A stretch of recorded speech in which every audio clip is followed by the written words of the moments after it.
టీ7 ప్రేక్షకులకి రంజాన్ మాస శుభాకాంక్షలు. ముస్లిం ప్రపంచానికి అత్యంత పవిత్రమైన నెల రంజాన్ నెల. ఈ నెలలో ముస్లింలలో ఎన్నెన్నో పవిత్ర పరిణామాలు చోటు చేసుకోవాలని ఖురాన్, హదీస్ అధ్యయనం చెబుతుంది. రంజాను నెల ఒక వ్యక్తిలో సర్వతోముఖ పరివర్తన తీసుకువస్తుంది. ఉదాహరణకి ఆలోచనల పరంగా చెడు తలంపులకు దూరంగా ఉండాలి. మాటల పరంగా అశ్లీల మాటలు పలకరాదు.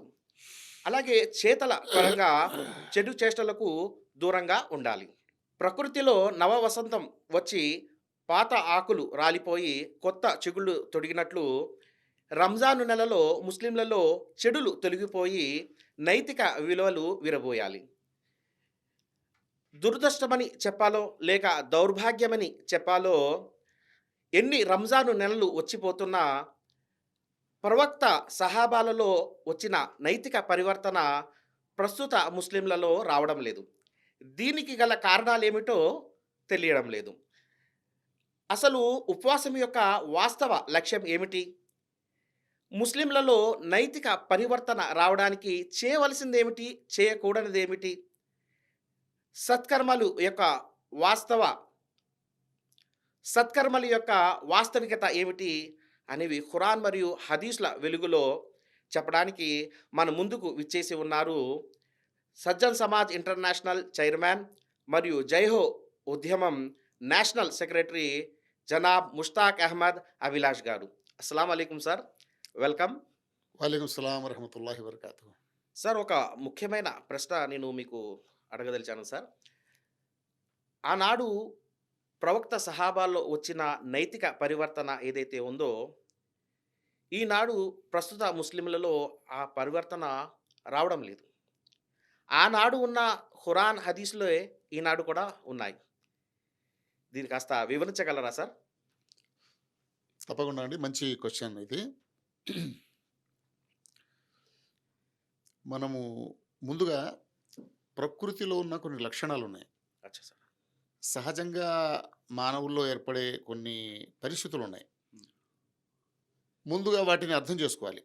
దానివల్ల మీకు ఈ సమస్యకు పరిష్కారం అంటే ఈ సమస్యకు కారణాలేంటి, మరియు పరిష్కారం ఏంటనేది మీకు తెలుస్తుంది. అచ్చా సార్. ఓకే. సహజంగా జరిగేటువంటి ప్రక్రియ ఏమిటంటే, ఏ ఉద్యమమైనా అది ధార్మికమైంది లేక భౌతికమైంది ఏదైనా కావచ్చు. ప్రారంభ కాలంలో ఉద్దేశపూర్వకంగా చేస్తారు వాళ్ళు. అచ్చా సార్. ఓకే. అంటే ఉదాహరణ చూడండి, ఎవరైనా సరే రెండే పనులు చేస్తారు, హ్మ్. రెండే విషయాలు కలిగి ఉంటారు. ఒకటి ఆలోచన, అచ్చా. ఓకే. దాన్ని కాన్సెప్ట్ అంటారు. హ్మ్. అలాగే రిలీజన్గా చెప్పాలంటే ఫెయిత్, అచ్చా. బిలీఫ్ అంటారు. అది మైండ్ రిలేటెడ్, ఓకే. అది ఒకటి. హ్మ్. ఆ తర్వాత యాక్షన్స్, చేసే ఆచారాలు, సంప్రదాయాలు, అవును. అమలు చేసే పనులు అనమాట. ఓకే. ఇవి రెండే ఉంటాయి. ఇవి రెండు ప్రతి ఉద్యమంలోనూ హ్మ్. ఉద్దేశపూర్వకంగా ఉంటాయి. హ్మ్. రాను రాను రాను రాను ఏమవుతాయంటే అవి సంప్రదాయంగా మారిపోతాయి. అచ్చా అచ్చా సార్. ఓకే. ఇది సహజంగా జరిగే ప్రక్రియ అండి. హ్మ్. అందుకే రీకాల్ అనేది జరుగుతుండాలి. హ్మ్. హ్మ్. ఏంటి రీకాలు? అసలు ముందు ఈ విశ్వాసం కలిగి ఉండమని చెప్పారు కదా. హ్మ్. ఈ విశ్వాసం కలిగి ఉండడం వల్ల కలిగే ప్రయోజనాలేంటి? అచ్చా. ఈ విశ్వాసం కలిగి లేకపోవడం వల్ల వచ్చే నష్టాలేంటి? హ్మ్. ఇది తెలియాలి. రెండవది, ఈ ఆచరణ, ఫలానా ఆచరణ చేయమన్నారు. హ్మ్. ఆ ఆచరణ చేయటం వల్ల కలిగేటువంటి లాభాలేంటి? హ్మ్. ఆ ఆచరణను తిరస్కరించడం వల్ల నష్టాలేమి? నష్టాలేంటి? అన్న విషయ అవగాహనతో హ్మ్. మనిషి విశ్వాసాలు, ఆలోచనలు కలిగి ఉండాలి. అచ్చా. అలాగే ఆచారాలు, సాంప్రదాయాలు కలిగి ఉండాలి. హుహు. అప్పుడు దాని స్పిరిట్ అనేది మనిషికి లభిస్తుంది. అచ్చచ్చ సార్. ఓకే. హుహు. ఎప్పుడైతే ఆ ఉద్దేశ్యాన్ని మీరు కాకుండా, మా తాతలు ముత్తాతలు ఇలా చేశారు, హ్మ్. మా లీడర్స్ ఇలా చేశారు, ఇలా చెప్పారు, కాబట్టి మేము ఇలా చేస్తున్నాం అచ్చా. అని అన్నారంటే ఏమవుతుందంటే, అది హ్మ్. ట్రెడిషనల్, ఆహ్, వంశపారపర్యంగా ట్రెడిషనల్‌గా వంశపారంపర్యంగా దాన్ని గుడ్డిగా అనుకుంటారు. సంప్రదాయంగా సాంప్రదాయంగా. అనుసరించుతూ పోతారు. అవును. అప్పుడు మీరు ఆ రకమైన విశ్వాసాల ఆచారాలు కలిగి ఉంటారు గానీ, హ్మ్. దానివల్ల కలగవలసినటువంటి లబ్ధి, లబ్ధి రాదు. దానివల్ల కలగవలసినటువంటి లాభం. ప్రయోజనం ఏదైతే హ్మ్. ఉందో అది పొందలేరు. Yes sir. దీన్నేంటంటారంటే, ఫార్మ్ అండ్ స్పిరిట్ అనేది ఒకటుందనమాట. అచ్చచ్చ sir. Okay. Form and spirit. And spirit. ఉదాహరణకి నమాజ్ చేయాలి అంటారు ముస్లింలు. హ్మ్. నమాజ్ అంటే ఏంటి? నిలబడటం, హ్మ్. చేతులు కట్టుకోవడం, హ్మ్. ఇలా వంగటం, లేవటం. హ్మ్. కొన్ని ఉపవాసాలు ఉండాలి అంటారు. హ్మ్. ఉదయాన్నే తెల్లవారుజామున లేచి భోంచేయాలి, ఓకే. అన్న పానీయాలు తీసుకోకూడదు, హ్మ్. లైంగిక సంబంధాలు పెట్టుకోకూడదు, హ్మ్. భార్యాభర్తలు కలవకూడదు, సాయంత్రం సూర్యాస్తమయం తర్వాత అవును. మీరు ఉపవాస విరమణ చేయాలి అన్నారు. హ్మ్. అదొక ఆచారం. అంతే. హ్మ్. అది భౌతిక రూపంలో అలా చేసుకుంటూ పోతుంటారు. హ్మ్. కానీ ఈ ప్రక్రియలన్నీ దేన్ని సాధించడానికి పెట్టారు? అచ్చచ్చా! దాని లక్ష్యం తెలుస్తుంది. వీటి పరమార్థం ఏంటి? లక్ష్యం పరమార్థం. ఏంటి? హ్మ్. ఆ విషయం ఏంటంటే కనుమరుగైపోద్ది. అచ్చా! ఓకే. అది స్పిరిట్ అది. అవును. ఇది ఫార్మ్ ఇది. హ్మ్. కాబట్టి ఒక్క ఇస్లాంలోనే కాదు, హ్మ్. అది భౌతిక ఉద్యమాల్లో కూడా కమ్యూనిజం తీసుకోండి మీరు. ఓకే. ఆ కమ్యూనిస్టు సిద్ధాంతాలు, కమ్యూనిస్టు పరమైనటువంటి విప్లవం ఏదైతే ప్రారంభ కాలంలో వచ్చిందో, హ్మ్. ఆదిలో ఉన్నటువంటి వారి ఆలోచనలు, హ్మ్. వాళ్ళు చేసిన కార్యాలు, హ్మ్. ఆ తర్వాత మళ్ళీ ఇది సంప్రదాయంగా మారిపోయి హ్మ్. అవన్నీ చెప్పబడిపోయినాయి. అచ్చచ్చ! ఎందుకంటే ఆ స్పిరిట్ కోల్పోయి అవును. కేవలం సంప్రదాయాలు ఉండిపోయినాయి. ఇది రిలీజియన్‌లో మరీ ఎక్కువ. హ్మ్. అది వైదిక ధర్మంలో అయినా, హ్మ్. యూద, క్రైస్తవ అవును. ధర్మాల్లో అయినా, ఇస్లాంలో అయినా కూడా అదే. అవును. ఇది సమస్య. కాబట్టి హ్మ్. సహాబాల కాలం నాటి నమాజ్ ఈరోజు ఉంది. హ్మ్. సహాబాల కాలం నాటి ఉపవాసాలున్నాయి. ఖురాన్ హదీసులున్నాయి. సహాబాల కాలం నాటి నమాజ్, రోజా, హజ్, జకాత్ ఇవన్నీ ఆరాధనలన్నీ ఉన్నాయి. ఆరాధనలున్నాయి. హ్మ్. దేవుడి పట్ల విశ్వాసము, పరలోకం పట్ల హ్మ్. విశ్వాసం ఇవన్నీ ఉన్నాయి. హ్మ్. ఇవన్నీ ఏంటి? ఫార్మ్స్ అండి ఇవన్నీ. కానీ స్పిరిట్ మిస్ అయింది. కనుమరుగైంది. కనుమరుగైంది. కాబట్టి క్యారెక్టర్ అనేది వాళ్ళలో ఉన్న క్యారెక్టర్ ఈరోజు రాలేకపోతుంది ఇక్కడికి. రాకపోవడానికి కారణం ఇదండి. ఇది. ఇది విషయం. చాలా మంచి పాయింట్ సార్. హ్మ్. డెఫినిట్‌గా. ఆహ్, అయితే సార్ దీంట్లోనే మరో ముఖ్యమైన ప్రశ్నను అడగదలిచాను సార్. జనరల్‌గా మనం ముస్లింలు చెప్పే కొన్ని పదాలను వింటూ ఉంటాం. ధర్మం, కుఫ్ర్, ముస్లిం, కాఫిర్ అనే పదాలు వింటాం. దాని యొక్క వాస్తవ అర్థం ఏమిటి సార్? జనరల్‌గా అందరూ ఉచ్చరిస్తూ ఉంటారు. హ్మ్. హ్మ్. దాని యొక్క వాస్తవ అర్థాన్ని మాత్రం ఎవరికీ తెలీదని అనుకుంటున్నాను. మీ ద్వారాగా మా ప్రేక్షకులకి ఎగ్జాక్ట్ తెలియపరచగలరు. అండి. ఎందుకంటే ఇప్పుడు మనం తెలుగు వాళ్ళం. హ్మ్. మన మాతృభాష తెలుగు. ఇక ఉర్దూ మాట్లాడే వాళ్ళు కూడా ఉన్నారు హ్మ్. ముస్లిమ్స్. అయితే ఇస్లాం ఖురాన్ అవతరణ అరబిక్‌లో జరిగింది కాబట్టి, హ్మ్. దాని పదజాలం అంతా కూడా, హ్మ్. దాని పారిభాషికాలు, అచ్చచ్చ! టెక్నికల్ టర్మ్స్ అన్నీ అరబిక్‌లో ఉంటాయి. హ్మ్. కాబట్టి ఆ పదాలు ఉచ్చారణ మనం చేస్తాం గానీ, అవును. ఆ పదాలు ఉచ్చారణ మనం చేస్తాం గానీ, అవును. వాటి అర్థాలు చాలా తక్కువ తెలీదు. మందికి తెలీదు. తెలుసు. చాలా చాలా హ్మ్. మందికి తెలీదు. అక్కడే స్పిరిట్ పోతుంది పూర్తిగా. హ్మ్. సరే, ఇక్కడ మీరు ఇది అడిగారు కాబట్టి, రంజాన్ ఈరోజే మొదలైంది. ఆ! కాబట్టి ముందుగా నేను ముస్లిం సోదరులకు రంజాన్ శుభాకాంక్షలు తెలియజేస్తున్నాను. Thank you so much sir. సర్వేశ్వరుడైన అల్లా ఆహ్, ప్రపంచవ్యాప్తంగా ఉన్న ముస్లింలందరూ సక్రమమైన పద్ధతిలో ఉపవాస వ్రతాన్ని పాటిస్తూ, ఆ ఉపవాస వ్రతం ద్వారా చేకూరవలసిన నైతిక, మానవీయ, ధార్మిక, కౌటుంబిక, సామాజిక ప్రయోజనాలను, హ్మ్. ఇహపర సాఫల్యానికి కావాల్సిన సకల సమృద్ధిని ఆహ్, ఆయన ప్రసాదించుగాక. ఆమీన్. తదాస్తు. ఆ! అల్హమ్దులిల్లా. అయితే ఇప్పుడు మీరన్నట్టు ఇస్లాం మరియు కుఫ్ర్, ముస్లిం మరియు కాఫిర్ ఈ పదాలున్నాయి. వీటిని సక్రమంగా అర్థం చేసుకోవాలి. ఓకే. నేను ప్రత్యేకంగా మా గౌరవ ముస్లిం సోదరులకి మనవి చేస్తున్నాను. ఈ టెర్మినాలజీస్‌ని జాగ్రత్తగా అర్థం చేసుకోవాలి అని. ఓకే. మరొక విషయం అండి. ఇస్లాం అనేది ప్రకృతి సిద్ధమైన ధర్మం. ఇది ముందు అర్థం చేసుకోవాలి. స్వాభావిక ధర్మం అంటారు. స్వాభావిక ధర్మం. హ్మ్. అవును. అంటే ఏ దైవమైతే మానవుడిని సృష్టించాడో, హ్మ్. ఈ కాళ్ళు, చేతులు, ఈ అవయవాలన్నీ కూడా హ్మ్. ఫిజియాలజికల్ సిస్టమ్ అవును. ఒకటుంది మన దగ్గర. రెండోది సైకాలజికల్ సిస్టమ్ ఉంది. అచ్చచ్చ! ఫిజియాలజీ, సైకాలజీ హ్మ్. ఈ రెండిటి కాంపౌండే హ్యూమన్ బీయింగ్. అచ్చా! ఓకే. ఓకే. హ్మ్. కాబట్టి ఖురాను గ్రంథము లేక దాని పూర్వం అవతరించిన గ్రంథాలు ఇవన్నీ కూడా హ్యూమన్ సైకలాజికల్ ప్యాటర్న్ హ్మ్. సంబంధించి మాట్లాడితే, ఆ ప్యాటర్న్‌కి అనుకూలంగా ఉంటే, అచ్చా! తర్వాత ఫిజికల్ బాడీ ఉంటది గదా! అవును. ఫిజికల్ హెల్త్‌కి సంబంధించిన అంశాలు కూడా ఉన్నాయి. అందులో వస్తాయన్నమాట. ఓకే. ఈ 2 అందులో ఉంటాయి. ఓకే. సరే, ఇప్పుడు ఆ ప్రకృతి సిద్ధమైన ధర్మాన్ని హ్మ్. మనం అర్థం చేసుకోవాలంటే 2 ప్యాటర్న్స్‌లో చూడాలి. అచ్చా! ఒకటి ఆహ్, దేవుడు ఖురాను గ్రంథంలో ఆదేశించిన విశ్వాసాలు, హ్మ్. తర్వాత ఆరాధనలు, హ్మ్. విధి నిషేధాలు. ఈ అవును. 3 కలిపి ధర్మం అండి అసలు. అచ్చచ్చా! విశ్వాసాలు, ఆరాధనలు, హ్మ్. ప్రవృత్తి, ప్రవర్తనలమాట. హ్మ్. అది. దీన్ని అద్దీన్ అంటారు అద్దీన్. విశ్వాసాల్ని. అద్దీన్. రెండవది అల్ ఇస్లాం. అల్ ఇస్లాం. ఓకే. ఆ! అవన్నీ ఆరాధనల సంపుటి. 5 ఆరాధనలుంటాయి అందులో. అచ్చచ్చా! ఓకే. మొదటి దాంట్లో 7 విశ్వాసాలుంటాయి. 5 అచ్చచ్చా! ఆరాధనలుంటాయి. అచ్చా! మూడవ భాగము అషరియా. అషరియా. ఓకే. షరియత్. అందులో ప్రధానంగా 4 విషయాలు. హుహు. ఒకటి విధి నిషేధాలు, హ్మ్. రెండవది హక్కులు, బాధ్యతలు. అచ్చచ్చచ్చచ్చ! ఓకే. ఈ 4 విషయాలు. హ్మ్. ముందు 7, 5, 4 హ్మ్. మొత్తం ఎన్నయినాయండి? 5 7ను 5 12, 12 4 14, 16 16. ఈ 16 విషయాల సంపుటే యాక్చువల్‌గా ఇస్లాం. యాక్చువల్లీ ఇస్లాం ధర్మం. మిగతావేవైతే ఉన్నాయో డీటెయిల్స్ ఆఫ్ ఇస్లాం అది. అచ్చచ్చచ్చ! ఓకే. కోర్ ఆఫ్ ఇస్లాం ఏంటంటే ఈ 16 అంశాలే. అవును. ఈ 16 మిగతా విషయాలు ఏవైతే ఉన్నాయో ఈ కోర్ సంబంధించినటువంటి డీటెయిలింగ్ అనమాట. ఓకే. సరే, ఇదొక సెట్. ఓకే. అంటే ఇదంతా నేను ఎందుకు చెప్తున్నానంటే ఆహ్, సంప్రదాయక అవగాహన, తర్వాత ఏంటంటే అవును. ఆహ్, సంప్రదాయక అవగాహన, హ్మ్. రెండోదేంటి ఆ! యాక్చువల్ దాని యదార్థమైన అవగాహన. అవును. ఈ యథార్థమైన రెండిటి అవగాహన. మధ్య వ్యత్యాసం చూడాలి కాబట్టి నేను మీకు కాస్త డీప్‌గా చెప్పడానికి ప్రయత్నం చేస్తున్నాను. జనరల్‌గా చాలా మందికి ఇవన్నీ విషయాలు తెలీదు. ఇస్లాం అంటే రకరకాలుగా ప్రస్తావిస్తూ వస్తారు. ఇస్లాం అంటే ఇప్పుడు ఏంటి అని అడిగేటప్పుడు ఇవన్నీ విషయాలు వాళ్ళు చెప్పరు. ఇప్పుడు ఇస్లాం అంటే ఏంటో ర్యాండమ్‌గా ఏదో అదే అది ఇది అదే చెప్తారు. చెప్తారు. అవును. ఇప్పుడు 10 మంది ముస్లింలు నిలబెట్టి అవును. మీరు ఆ 10 మందిని వేరుగా కూర్చోబెట్టి ఇస్లాం హ్మ్. అంటే ఏంటని అడిగి మీరు రికార్డ్ తీసుకోండి. అవును. 10 మంది 10 రకాలుగా చెప్తారు సమాధానం. డెఫినెట్‌గా సార్. అలాగే అలా జరుగుతుంది. కాదు. దాన్ని ర్యాండమ్ అండర్‌స్టాండింగ్ అంటారు. అవును.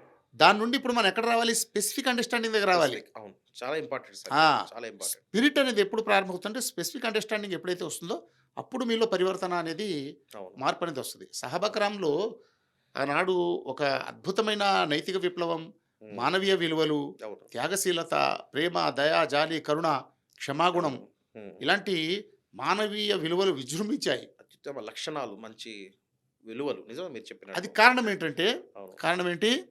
వాళ్ళు ఇస్లాంని పైపైన కాక అవును. సాధారణంగా కాకుండా ఇన్ డెప్త్ తెలుసుకున్నారు. తెలుసుకున్నారు. అది. కాబట్టి ఇన్ డెప్త్ అండర్‌స్టాండింగ్ అవసరం అంటున్నాను నేను. అవును. Definitely sir. ఎందుకంటే ఓకే. ఇస్లాం యొక్క ప్రాపర్ అవగాహన లేకపోతే దానికి సంబంధించి ఎవరైనా అడిగినా మిస్‌ప్రెజెంటేషన్ అయ్యే ఛాన్సెస్ కూడా ఉంటది.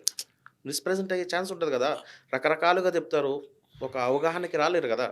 రాలేరు. రాలేరు. రాలేరు. ఇది విషయం. కాబట్టి ఇప్పుడు 4 పదాలు మీరు ఇక్కడ హ్మ్. చెప్పారు. ఈ 4 పదాలకు అర్థాలు నేను క్లియర్‌గా చెప్తాను. Sure sir. దయచేసి దీని మీద దృష్టి పెట్టండి. మొదటిదేంటంటే ఇస్లాం అన్నారు. హ్మ్. ఇస్లాం అంటే ఏంటి? ఒక క్రియానామవాచకం. అచ్చా! Verbal noun. వర్బల్. హ్మ్. Verbal noun. ఓకే. హ్మ్. రెండోది ఇస్లాం తర్వాత ముస్లిం. ముస్లిం. ఈ ఇస్లాంకి, ముస్లింకి ఉన్నటువంటి సంబంధం ఏంటసలు? అనేది ఒక హ్మ్. ఉదాహరణ ద్వారా చెప్తాను నేను. అచ్చచ్చ! వర్కర్ అచ్చా! ఆ ఇద్దరి వాటికి మధ్య ఉన్న సంబంధం. సంబంధం అది. ఇస్లాం మరియు ఆ! ముస్లిం మధ్య ఉన్న సంబంధం. వర్క్ అచ్చా! అంటే ఒక పని. ఓకే. అది క్రియానామవాచకం కదా! అంతే. దాన్ని చేసేవాడిని ఏమంటారు మీరు? వర్కర్ అంటారు. వర్కర్ అంటారు. హ్మ్. అది. ఇస్లాంను పాటించేవాడు వాడే ముస్లిం. ముస్లిం. ఓకే. ఆ! హ్మ్. అచ్చచ్చ! ఈయన ముస్లిం ఎందుకయ్యాడు? ఇస్లాంని పాటిస్తాడు కాబట్టి. పాటిస్తున్నాడు కాబట్టి. అది. ఓకేనా? ఓకే. ఇక్కడికి ఇది. Clear sir. ఇది పాజిటివ్. దెన్ నెగెటివ్ ఒకటుంది మళ్ళీ. హ్మ్. ఆహ్, రెండోదేంటంటే కుఫ్ర్ మరియు కాఫిర్. కాఫిర్. కుఫ్ర్ అంటే తిరస్కరించేవాడు. అచ్చచ్చ! తిరస్కారం. వ్యతిరేకం అన్నమాట దానికి. దాని వ్యతిరేకం. ముస్లిం. ఇస్లాం అంటే సమ్మతించడం, ఇస్లాం అంటే అవును. అంగీకరించడం అర్థం వస్తుంది కదా! అవును. అంగీకరించేవాడు, సమ్మతించేవాడయ్యాడు. హ్మ్. ఇదేంటిది? తిరస్కారము, తిరస్కరించేవాడు. అచ్చా! కుఫ్ర్ అంటే తిరస్కారం, కాఫిర్ అంటే తిరస్కరించేవాడు. తిరస్కరించేవాడు. ఆ! అవును. ఈ పదాల అర్థాలు చాలా క్లియర్‌గా అవును. ఉండాలి. తరువాత హ్మ్. ఖురాన్ అవతరణ జరుగుతున్నప్పుడు హ్మ్. ఈ ముస్లిము, తర్వాత ఇస్లాము, కుఫ్రు, హ్మ్. కాఫిరు అనేటువంటి పదాల్ని యూనివర్సల్‌గా వాడటం జరిగిందండి. అచ్చా! ఓకే. యూనివర్సల్. ఓకే. ఇంకా చెప్పాలంటే ఖురాన్ ఇచ్చే కాన్సెప్ట్ ప్రకారంగా హ్మ్. ప్రపంచంలో మనుషులే కాక పశువులు, జంతువులు, చెట్లు, చేమలు ఏవైతే ఉన్నాయో అచ్చా! ఇవన్నీ కూడా దేవుని నియమానికి లోబడి అచ్చా! ఓకే. ఉన్నాయి కదా! ఉన్నాయి. ప్రకృతికి లోబడి ఉన్నాయి. అవును. కాబట్టి ఇవన్నీ ముస్లింలే. అచ్చా! సూర్యుడు ఓకే. ముస్లిము, చంద్రుడు ముస్లిము, భూమి ముస్లిము, అచ్చా! ఆకాశం ముస్లిము. చెట్టు, రాయి, రప్ప అన్నీ కూడా ముస్లింలే. ముస్లిం అని ఖురాన్ చెప్తుంది. ఖురాన్ చెప్తుంది. ఓకే. ఈ ముస్లిం అంటే ఏంటి? దేవుని శాసనాలకు, ఆజ్ఞల ప్రకృతి ప్రకారంగా నియమాలకు లోబడి ఇవన్నీ మసులుతున్నాయి. మసలుకున్నారు. హుహు. కాబట్టి అవన్నీ ముస్లింలు. ముస్లింలే. హ్మ్. ఇది ఇంత బ్రాడ్ కాన్సెప్ట్ ఖురాన్ ఇస్తుంది. ఆ ప్రకృతికి లోబడి మసలటాన్ని ఏంటంటే ఇస్లాం అంటారు. అచ్చచ్చచ్చ! అంటే లోబడి ప్రవర్తించడం, సమ్మతించడం. ఓకే. కాబట్టి అవన్నీ కూడా ముస్లింలు అయ్యాయి. ముస్లింలయ్యాయి. అది. ఇక మనిషి దగ్గరికి వచ్చినప్పుడు ముస్లిము, కాఫిరు అనేది 2 రకాలుగా ఉంటది. అచ్చా! 2 రకాలుగా ఉంటుంది. ఒకటి ఇంటర్నల్‌గా, ఓకే. హ్మ్. రెండవది ఎక్స్‌టర్నల్‌గా. హుహు. ఆ! ముందు ఇంటర్నల్‌గా చూద్దాం. ఇస్లాం అంటే ఏం చెప్పుకున్నామండి? సమ్మతించుట, సమ్మతించుట. యాక్సెప్టెడ్. అంగీకరించుట, అంగీకరించడం. లోబడుట లోబడుట. అదే. చెప్పారా? అవును. ఓకే. దేన్ని లోబడాలి, దేన్ని సమ్మతించాలి అనేది హ్మ్. పాయింట్ ఇక్కడ. అచ్చా! దేన్ని అంటే ప్రతి మనిషిలో సహజంగా కుడివైపున అంటే జస్ట్ అర్థం చేసుకోవడం కోసం చెప్తున్నా కుడి, ఓకే. ఎడమని. హ్మ్. ఒక మంచి సలహాలు మీకు వస్తుంటాయి లోపల. మంచి అవును. చేయాలి, మంచిగా ఉండాలి, దానం చేయాలి, ధర్మం చేయాలి, అవును. అబద్ధం ఆడకూడదు, మోసం చేయకూడదు అని లోపల ఒక వాయిస్ మీకు వినిపిస్తుందా లేదండి? సహజంగా వస్తా ఉంటాయి ఆ ఆ! ఆలోచనలు. హ్మ్. ఈ వాయిస్‌ని హ్మ్. ఈ వాయిస్‌కి ఎవడు లోబడతాడో, బద్ధుడవుతాడో, యాక్సెప్ట్ చేస్తాడు. యాక్సెప్ట్ చేస్తాడో, హ్మ్. ప్రాక్టీస్ చేస్తాడో ఓకే. వాడు ముస్లిం. వాడు ముస్లిం. ఓకే. దేనికి లోబడ్డాడు? తనలో వచ్చినటువంటి పాజిటివ్ వాయిస్‌కి పాజిటివ్. లోబడ్డాడు. Positive voice. కాబట్టి ఏమయ్యాడు ఆయన? ముస్లిం అయ్యాడు. ముస్లిం. ముస్లిం అంటే ఏంటి? లోబడినవాడు, లోబడినవాడు. దేన్ని సమ్మతించాడు? మంచిని మంచిని. సమ్మతించాడు. ఓకే. Positive things. లోపల ఆలోచనలు. పాజిటివ్ థింగ్స్‌కి సమ్మతించాడు. ఓకే. కాబట్టి అతడు ముస్లిం అయ్యాడు. అచ్చా! ఇప్పుడు ఇది క్లియర్‌గా అర్థమైంది మీకు. అవును. రెండవది చాలా క్లియర్‌గా ఉంది హ్మ్. సార్ ఇది. కాఫిర్. కాఫీర్. ఒక వ్యక్తి కాఫిర్ ఎలా అవుతాడు? కాఫిర్ అంటే ఏం చెప్పుకున్నా చెప్పండి? తిరస్కరించేవాడు. తిరస్కరించడం. దేన్ని తిరస్కరించడం అనేది క్వెషన్ ఇక్కడ. దేన్ని తిరస్కరించడం? దానికి అపోజిట్ ఇంకా. దాని ఆపోజిట్. లోపల నుంచి ఏదైతే కుడివైపు. గుడ్ వాయిస్ వచ్చిందో, హ్మ్. మంచి చేయాలి అని, దానం చేయాలి, ధర్మం చేయాలనేటువంటి విషయాలు వచ్చినాయో దానికి బదులుగా దాన్ని నొక్కేసి, దాన్ని ఎడమ వైపు. తిరస్కరించి అవును. ఎడమ వైపు ఇంకో వాయిస్ వస్తుంటది. అచ్చచ్చ! మోసం చేయాలి, దగా చేయవచ్చు, కల్తీ చేయవచ్చు, లంచం పుచ్చుకోవచ్చు, పర్లేదులే, అబద్ధం ఆడొచ్చు అనేటువంటి ఒక వాయిస్ ఉంది లోపల. నెగెటివ్. నెగెటివ్. నెగెటివ్. దాన్ని జోహే అంగీకరించడం, దానికి లోబడిపోవటం. అవును. అచ్చచ్చ! అలాంటి వాడు ఏమవుతాడు? కాఫిర్. దేన్ని తిరస్కరించాడు ఇక్కడ? గుడ్ వాయిస్‌ని తిరస్కరించాడు. అవును. కాబట్టి ఇక్కడ కాఫిర్ అయ్యాడు. హ్మ్. అదే గుడ్ వాయిస్‌ని సమ్మతిస్తే ముస్లిం అయిపోయాడు. ముస్లిం అవుతాడు. హ్మ్. ఇది ఇంటర్నల్ ఫంక్షన్ అండి ఇది. అచ్చచ్చ! ఇస్లాం సహజ ధర్మం అంటే సహజంగా మీలో ప్రక్రియలు ఏవైతే జరుగుతున్నాయో హ్మ్. ఆ ప్రక్రియలకు సంబంధించినటువంటి ఒక వర్క్ అనమాట అది. అదొక ఒక ప్రక్రియ. ప్రక్రియ. అది ఇంటర్నల్. చాలా వండర్‌ఫుల్ సార్ ఇది. ఆ! జనరల్‌గా ముస్లిం సమాజంలో పుట్టాం కాబట్టి ముస్లిం అని భావిస్తూ ఉంటారు. హ్మ్. కానీ ఫ్యాక్ట్ తెలుసుకున్నప్పుడు మాత్రం చాలా ఎందుకు సహజ ధర్మం కదా! అవునవును. అవును. సహజ ధర్మం అయినప్పుడు ఎక్కడ ఉండాలి ఇది? ఓన్లీ ముస్లిం కమ్యూనిటీలో ఉండాలా? మొత్తం మానవులందరిలో ఉండాలా? మానవులందరిలో ఉండాలి. ఇప్పుడు నేను చెప్పినట్టు ప్రక్రియ ఆ ఫంక్షన్ సర్వమానవుల్లో ఉంటుందా లేదా? ఉండాలి. ఉందా లేదా? ఉంటుందా లేదా? మన ఎక్స్‌పీరియన్స్ ఏం చెప్తుంది? ఉంటుంది. ప్రతి మనిషి దాన్ని ఎక్స్‌పీరియన్స్ చేస్తున్నాడు కదా! ఎక్స్‌పీరియన్స్ చేస్తున్నారు కదా! ఇది విషయం. మీరు చెప్పిన వాటి ప్రకారంగా నాట్ ఓన్లీ ముస్లిమే కాదు, ప్రతి హిందూ అయినా, ఏ క్రిస్టియన్ అయినా సరే వాడు పాజిటివ్ వైపుని యాక్సెప్ట్ చేస్తే వాడు ముస్లిమే. ఎగ్జాక్ట్ అండి. ఒక వెంకట్రావు అనే ఒక హిందూ అవును. ఏమండి? అవును. అతడు గనక అవును. తనలో ఉన్న మంచిని అతడు ఫాలో అవుతుంటే యాక్సెప్ట్ చేసి ఫాలో అవుతుంటే, ప్రాక్టీస్ చేస్తుంటే. అతడు ముస్లిం అండి. హ్మ్. ఒకవేళ అతడే హ్మ్. దాన్ని సప్రెస్ చేస్తుంటే, హ్మ్. దాన్ని తిరస్కరించి వ్యతిరేకంగా ప్రవర్తిస్తుంటే అవును. అతడు కాఫీర్ అవుతాడు. కాఫీర్ అవుతాడు. అది యూనివర్సల్ రిలీజన్ అంటే ఇది ఈ ఫంక్షన్ అక్కడ ఉండాలి కదా! అలాగే ఒక వ్యక్తి పేరు డేవిడ్ రాజు ఉంటుంది. హ్మ్. ఆయన ఎవరంటే క్రిస్టియన్ అంటారు. హ్మ్. బట్ అతను కూడా లోపల ఆ విధంగా జరుగుతున్నప్పుడు అతడు ముస్లిం అవుతాడు, కాఫీర్ అవుతాడు. సార్ ఇక్కడ ప్రత్యేకించి మీరు చాలా మంచి బాగా ఎక్స్‌ప్లెయిన్ చేశారు. ఇక ప్రత్యేకించి ముస్లిం సమాజం విషయాన్ని అర్థం చేసుకోవాలి. నెగెటివ్ థింగ్స్‌ని యాక్సెప్ట్ చేస్తే ఈవెన్ ముస్లిం అని చెప్పబడుకునేవాడు కూడా తిరస్కారం అవుతాడు. అంతే కాఫీర్ అవుతాడు. ఎగ్జాక్ట్. చాలా కాఫీర్ మంచి అవుతాడు. పాయింట్ మీరు తీసుకొచ్చారు. అది. కాఫీర్ అంటే అదర్ దెన్ ముస్లిం అనేటువంటి ఫీలింగ్ ఉంది ఇది చాలా ముస్లిముల్లో. అవును సార్. అవునండి. చాలా వైడ్‌గా బయట ఉంది ఈ సమాజంలో. భావన ఉంది. హ్మ్. నిజానికి ఇదేంటంటే హ్మ్. చాలా తప్పుడు భావన అండి. హ్మ్. ముస్లిం కమ్యూనిటీలో పుట్టినవాడు, ముస్లిం కమ్యూనిటీలో పుట్టినవాడు కూడా హ్మ్. ఒకవేళ అతడు గెడ్డం ఉండి, టోపీ ఉండి, ఒక ముష్తాక్ అహ్మదో, అబ్దుల్ రెహమానో పేరుండి ఉన్నప్పటికీ, హ్మ్. నలుగురు అతన్ని ముస్లిం అని చెప్పినప్పటికీ, హ్మ్. అతని ఆధార్ కార్డు, అఫీషియల్ ఏవైతే డాక్యుమెంట్స్ ఉన్నాయో హ్మ్. అవన్నీ ముస్లిం, సున్నీ ముస్లిం, షియా ముస్లిం అని ఉన్నప్పటికీ, మనం హ్మ్. చెప్పుకున్న మెకానిజం, ఇంటర్నల్ మెకానిజం విషయంలో హ్మ్. అతడు ఆ గుడ్ వాయిస్‌ని, హ్మ్. ఆ పాజిటివ్ వాయిస్‌ని సప్రెస్ చేసి, హ్మ్. ఆ నెగెటివ్ వాయిస్‌ని అతడు ఫాలో అయ్యాడంటే ఖచ్చితంగా అతడు కాఫీర్ అవుతాడండి. సార్ చాలా పెద్ద స్టేట్మెంట్ మీరు ఇస్తున్నారు. ఆ! చాలా పెద్ద స్టేట్మెంట్ ఇస్తా.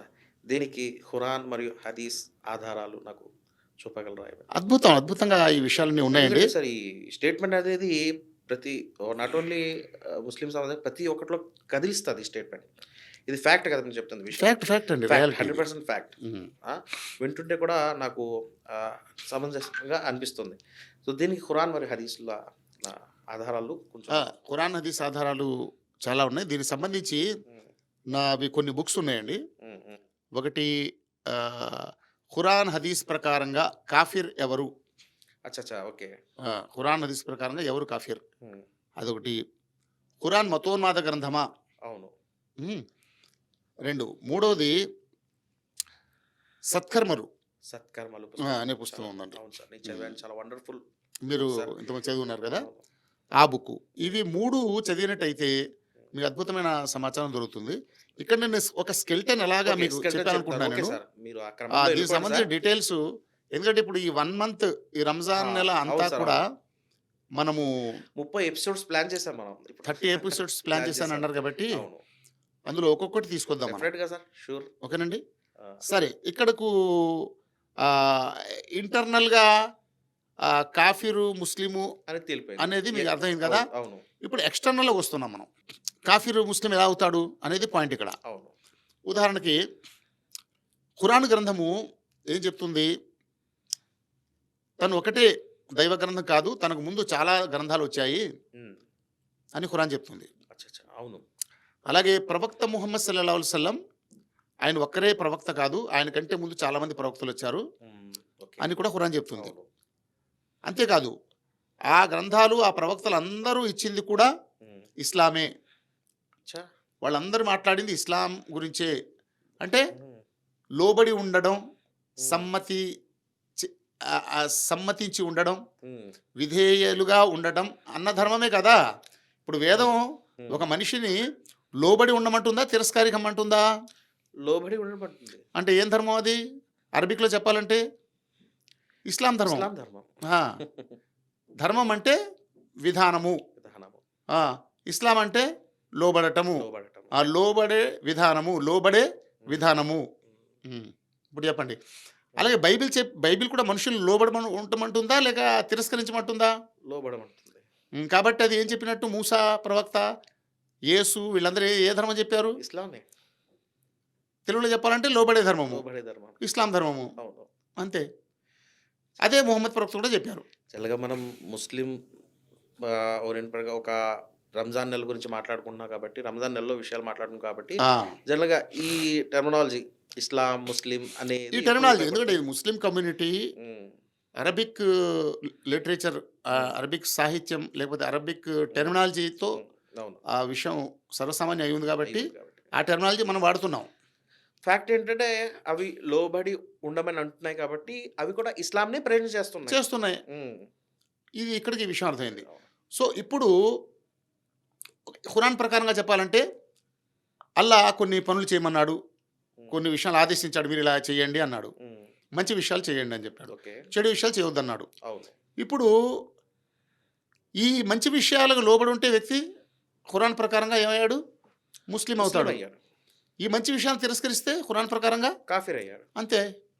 ఇంత చెప్పుకున్న డీటెయిల్ అంతా దీన్ని మీరు అప్లై చేసేసుకోండి. అవును. వేదం కూడా హ్మ్. 2 విషయాలు చెప్తుంది. హ్మ్. ఆహ్, నిషేధాలు, విధులు అచ్చా! అచ్చా! చెప్తుంది. హ్మ్. నిషేధాలను సమ్మతించినటువంటి ఒక వైదికుడు ఏమవుతాడు అంటే యోగి అవుతాడు. యోగి. ఓకే. ఆ! హ్మ్. వైదిక ధర్మంలో హ్మ్. ధర్మసమ్మతమైన విషయాలను అంగీకరించిన వ్యక్తిని ఏమంటారు? యోగి. యోగి నథింగ్ బట్ అంటారు. ముస్లిం. ముస్లిం. ఆ టర్మినాలజీలో ఆ! యోగి. యోగి అంటే కలిసి ఉండేవాడు. ఎవరు కలిసి ఉండేవాడు? ఆ! సృష్టికర్త ఆదేశాలు, ఆజ్ఞలకి లోబడి లోబడి ఉండేవాడు. ఉండేవాడు. హ్మ్. యోగి కలిసి ఉండేవాడు. ఆజ్ఞాపాలన యోగ చేసేవాడు. యోగ యోగం అంటే కలయిక. అచ్చా! అచ్చా! ఇక్కడ ఎవరితో కలిసి ఉన్నాడు? దేవుడి ఆదేశాలు, దేవుడి ఆజ్ఞలకు కలిసి ఉన్నాడు కలిసి ఉన్నాడు. యోగి. హ్మ్. ఇంకా అతన్నేమంటారంటే, ఆ యోగిగా ఉన్నవాడిని దేవత అంటారు. అచ్చా! హ్మ్. దివ్యుడు అంటారు. హుహుహు. హ్మ్. ఎవరైతే అదే దివ్యుడు అంటే దైవత్వం వాడిలో ఉందన్నమాట. ఆ! అంటే దేవుడి యొక్క ఆజ్ఞాపాలన చేస్తున్నాడు దేవుడు కాబట్టి. కోరిన గుణాలు ఆయనలో ఉన్నాయి కాబట్టి దివ్యుడవుతాడు. హ్మ్. దేవతలయ్యారు. హ్మ్. వాటిని తిరస్కరించిన వాళ్ళు ఉంటారు మళ్ళీ. అవును. ఆ! అంటే ఆ వేద ధర్మాన్ని తిరస్కరించిన వారు ఉంటారు. అవును. వాళ్ళు రాక్షసులు అంటారు వాళ్ళని. అచ్చచ్చా! క్వైట్ ఆపోజిట్ అలాగే. ఆపోజిట్. అంటే వాళ్ళు నిర్మాణానికి బదులు విచ్ఛిన్నాన్ని పనిచేస్తారు. హ్మ్. ప్రేమకు బదులు ద్వేషం ఉంటుంది. హ్మ్. ఆ! వాళ్ళలో ఏంటంటే అభినందనకు బదులు వాళ్ళలో ఈర్ష్య ఉంటుంది. హ్మ్. ఇలాంటి అవలక్షణాలు, దుర్లక్షణాలు ఎవరైతే ఉంటాయో హ్మ్. వాళ్ళు రాక్షసులు. కాఫిర్. ఎగ్జాక్ట్. కాఫిర్. అది కాఫీర్. కాఫిర్. అదేవిధంగా మీరు ఓల్డ్ అండ్ న్యూ టెస్ట్‌మెంట్‌లోకి వచ్చినట్టయితే హ్మ్. అక్కడ కూడా బైబిల్. బైబిల్ హ్మ్. మోషే గాని, యేసు గాని చెప్పిన ధర్మం ప్రకారం నడిచే వ్యక్తిని ఏమంటారు? విశ్వాసి అన్నారు. తరువాత అంటే దైవ విశ్వాసి. ఓకే. తరువాత దాన్ని వ్యతిరేకించే వాడిని ఆహ్, అవిశ్వాసి. జెంటైల్స్ అనే ఒక అచ్చచ్చా! పదం ఓకే. ఉపయోగించారు. జెంటిల్సా? జెంటైల్స్ అంటారు. జెంటైల్స్. ఓకే. అన్యులు అంటారు. అన్యులు. ఓకే. అన్యులు. అన్యుల్ని చాలా హీనంగా, నీచంగా ఓకే. చూస్తారు. ఎందుకంటే వాళ్ళు ధర్మానికి విరుద్ధంగా నడుచుకుంటూ ఉంటారు. నడుస్తారు కాబట్టి. హ్మ్. వాళ్ళు పాప పనులు చేస్తారు అవును. కాబట్టి. వాళ్ళు దో దో వాళ్ళు ఏంటంటే వాళ్ళు విద్వేషులు కాబట్టి. హ్మ్. వాళ్ళు తప్పుడు పనులు చేస్తారు కాబట్టి హ్మ్. వాళ్ళని అసహించుకుంటారు. ఆ! అది అన్యులుగా దాన్ని అసహించుకున్నారు. ఇక్కడ ఓకే. విశ్వాసులు, అన్యులు. అన్యులు. ఓకే. ఆ డిఫరెన్స్ అక్కడుంది. సేమ్ ఖురాన్‌లోకొచ్చేటప్పటికి ఖురాన్ ఆదేశాలను పాటించే వ్యక్తి ముస్లిం. ముస్లిం. హ్మ్. అలాగే ఖురాను ఆదేశాలను తిరస్కరించి హ్మ్. వ్యక్తిగతంగా, అనైతికంగా, హ్మ్. సామూహికంగా, అమానవీయంగా హ్మ్. ప్రవర్తించే వ్యక్తి ఎవడైతే ఉంటాడో అతడిని ఏమనాలి? కాఫిర్. కాఫిర్. అంటే కాఫిర్. తిరస్కారి. దేని తిరస్కారి? హ్మ్. అల్లా ఆదేశాల, ప్రవక్త ఆదేశాల హ్మ్. తిరస్కారి. అచ్చచ్చచ్చ! కాఫిర్. సేమ్ సీక్వెన్స్ ఖురాన్ చెప్తున్న సీక్వెన్సే సేమ్, వేదాల్లో, సేమ్, ఉపనిషత్తులో, సేమ్, బైబిల్‌లో కూడా సేమ్. సేమ్. ఇదండి. జస్ట్ టెర్మినాలజీ అంతే. అందుకే మనము నెక్స్ట్ టాపిక్ ఇది హాఫ్ ఎన్ అవర్ ఇది అయిపోతుంది కాబట్టి షూర్ సార్. ఇక్కడ చూడండి ఒక విషయం చెప్పి ముగిస్తాను. ఫస్ట్ థింగ్ ఏంటంటే 2 ప్యాటర్న్స్ మీకు అర్థమైంది కదా! అవును. ఇంటర్నల్‌గాను, ఇంటర్నల్, ఎక్స్‌టర్నల్‌గా. ఎక్స్‌టర్నల్. ఓకే. ఇంటర్నల్‌గా అంటే మన లోపలే జరుగుతున్నటువంటి మంచి జరుగుతుంది. చెడు. అవును. ఎక్స్‌టర్నల్ అంటే ధర్మ గ్రంథాల్లో ఉన్న మంచి చెడు. ధర్మగ్రంథాల్లో ఉన్న మంచి చెడు. మంచి ఓకే. చెడు. అవి మనం తెలుసుకున్నాం. ఇక్కడికి ఇది మనసు, అయిపోయింది. దైవ గ్రంథాలు. ఇక రాబోయే టాపిక్‌లో అసలు ఉపవాసం సంబంధించినటువంటి అవును సార్. వివరాలు మనం మాట్లాడుకుందాం. నిజమే మీరు చెప్తుంది. ఎందుకంటే ఇప్పుడు రంజాన్ మాసం మొదలైంది ఆ! కాబట్టి ఉపవాసాల యొక్క అసలు లక్ష్యం ఏమిటి? ఇప్పుడు ఈ ఈ విషయం మనం టాపిక్ తెలుసుకోవాలి. నేను చెప్పడానికి కారణం ఏంటంటే ఒక grand program, program. Actual program ఏంటి ఖురాన్‌ది? అవును. ఖురాన్ అసలు ఎవరి గురించి మాట్లాడుతుంది? అంటే ముస్లింలనే చిన్న కమ్యూనిటీ గురించి మాట్లాడుతుందా? హ్మ్. హోల్ మ్యాన్‌కైండ్ గురించి మాట్లాడుతుందా? దాని యొక్క మెసేజ్ అవును. ఒక కమ్యూనల్ మెసేజా? ఒక యూనివర్సల్ అండ్ వెరీ నేచురల్ మెసేజా? మెసేజ్. డెఫినెట్‌గా అనేది మనం తెలుసుకోవాలి కాబట్టి తెలుసుకోవాలి. నిజం. ఈ విషయాన్ని ఈ పెట్టాను నేను. ప్యాటర్న్ అనేది మనకి ఉండాలి. ఉండాలి. మన మైండ్‌లో ఉండాలి. ఉండాలి. ఉండాలి. అండ్ ఇంకో విషయం సార్, మీరు ఈ విషయాలు చెప్పిన దాన్ని బట్టి నేను ఒక ప్రశ్న అడిగాను కదా! ఆ సహాబాల కాలం నాడు వచ్చిన పరివర్తన, నైతిక పరివర్తన రాకపోవడానికి కారణం ఏమిటి? దానికి సమాధానం కూడా లభించినట్లయితే ఇందులో చూడండి అంటే ఈ హోలిస్టిక్ అండ్ యూనివర్సల్ అంటే నేచురల్ అండర్‌స్టాండింగ్ ఏదైతే ఉందో హ్మ్. అది లోపించటం కూడా దీనికి కారణం. కాబట్టి ఇప్పుడు నెక్స్ట్ ఎపిసోడ్‌లో మనము అసలు ఇస్లాంని అవగాహనతో ఆచరించడం అంటే ఏంటి? హ్మ్. లేక సంప్రదాయంగా ఆచరించడం అంటే ఏంటి అన్నది మనం డీటెయిల్‌గా మాట్లాడుకుందాం. వెళ్దాం. తప్పకుండా సార్. ఏమండి? డెఫినెట్‌గా సార్. ఆ! అయితే మీరు చెప్పినటువంటి ఆరాధనలు ఏవైతే ఉన్నాయో, ఆ ఆరాధనలో సౌమ్ అంటే మన ఉపవాసం కూడా ఉంది కాబట్టి, ఈ రోజు నుండి మనకి ఉపవాసాలు మొదలయ్యాయి కాబట్టి, దాని గురించి కొన్ని విషయాలు మీరు చెప్పాలి సార్. అంటే ఉపవాసం యొక్క అసలు లక్ష్యం ఏమిటి? దానికంటే ముందు సార్ రంజాన్‌కి ఇంత ప్రాధాన్యత ఎందుకు లభించింది రంజాన్ నెలకి? ఓకే. ఓకే. తప్పకుండా అండి. ఆ విషయాలు మీరు ఏవైతే చెప్పారో, హ్మ్. అంటే ఈ రంజాన్ నెలలో వచ్చేటు ప్రధానమైన అంశాలుంటాయి కొన్ని. హ్మ్. అవన్నీ కూడా మనం ఒక్కొక్కటిగా మనం తీసుకొద్దాం. డెఫినెట్‌గా ఓకేనండి? సార్. థాంక్ యూ డెఫినెట్‌గా. సో మచ్ అండి. అస్సలాము అలైకుం వరహమతుల్లాహి వలైకుం వబరకాతుహు. సలాం వరహమతుల్లాహ్.